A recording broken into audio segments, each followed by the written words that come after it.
want to express my solidarity with Palestinian people. After decades of oppression against Palestinians, we cannot deny the asymmetry of power and the brutality, from Israeli airstrikes on women and children in Gaza to stun grenades targeting worshippers in Al-Aqsa. Forced displacements, arrests, beatings, and killings are a crime against humanity. People around the world, including Muslims, Christians, and Jews, are calling on leaders to protect Palestinians' human rights. I especially call on for children's safety. A Palestinian child should be sitting in a classroom, not in rubble. World leaders must act immediately.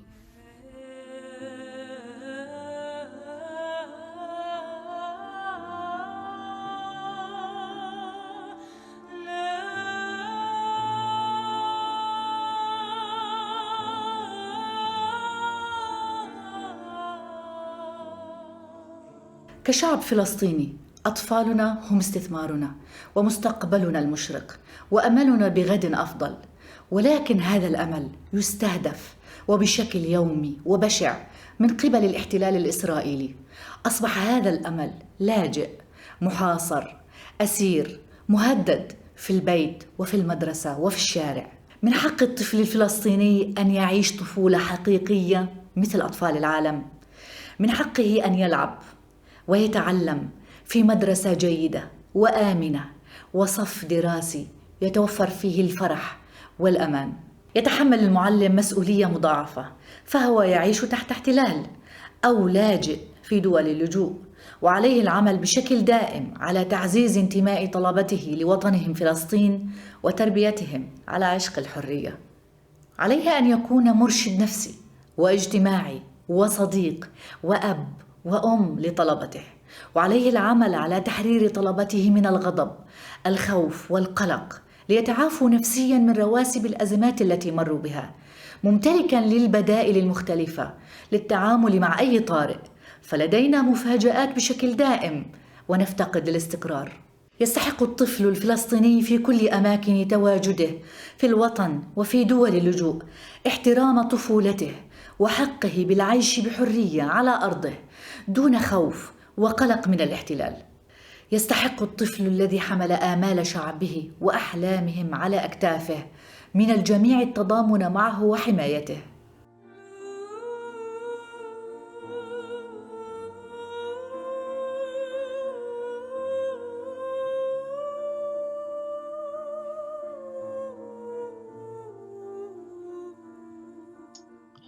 It is a great honor for me to take part in the UN annual observance of the International Day of Solidarity with the Palestinian people.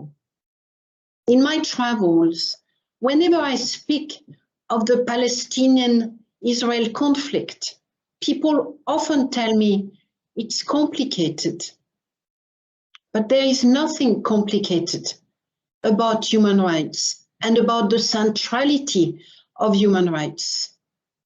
Simply put, Palestinians have been living through a human rights crisis for decades, and generation after generation of Palestinians have had their most fundamental rights trampled. This precarious reality has been particularly highlighted in the last few months. Renewed outbreak of indiscriminate targeting.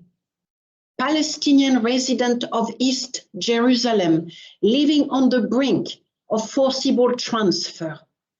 Palestinians in Gaza picking up the pieces after yet another round of civilian death and destruction.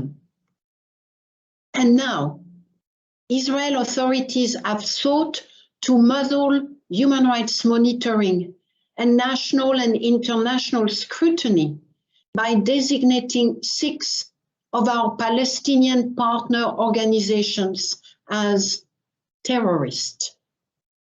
In this reality, solidarity is the least we can do, is the least the world can do to ensure that the human rights of Palestinian peoples are restored and protected.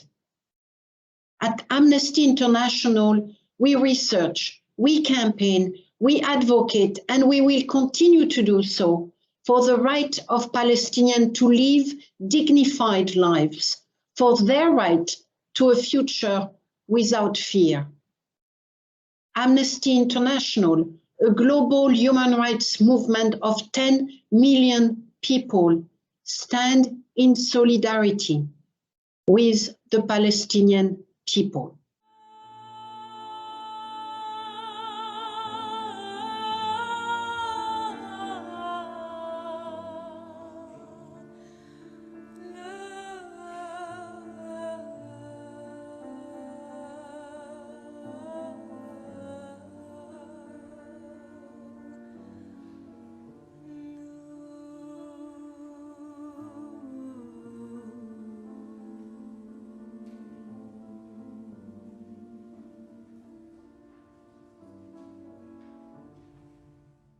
Ladies and gentlemen, thank you for inviting me to speak today on the occasion of the International Day of Solidarity with the Palestinian people.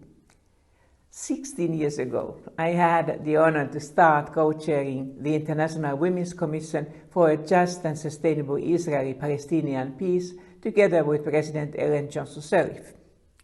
The Commission gathered together Palestinian, Israeli, and international women leaders to speak in one voice for just and sustainable resolution to the conflict.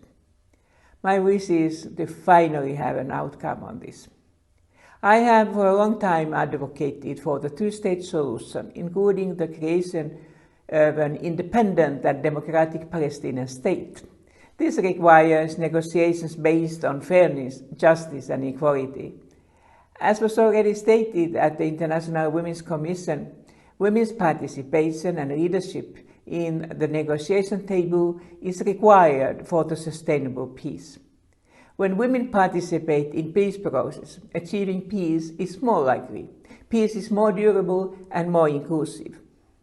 Leaving women, half of the population, out from the discussions is not only wrong, it is an immense loss for everyone. We need to particularly recognize women civil society organizations and women human rights defenders as the key actors and contributors in order to guarantee a more equal and more sustainable peace process. In today's world, we need strong and courageous voices for peace and equality. So let this event be just that.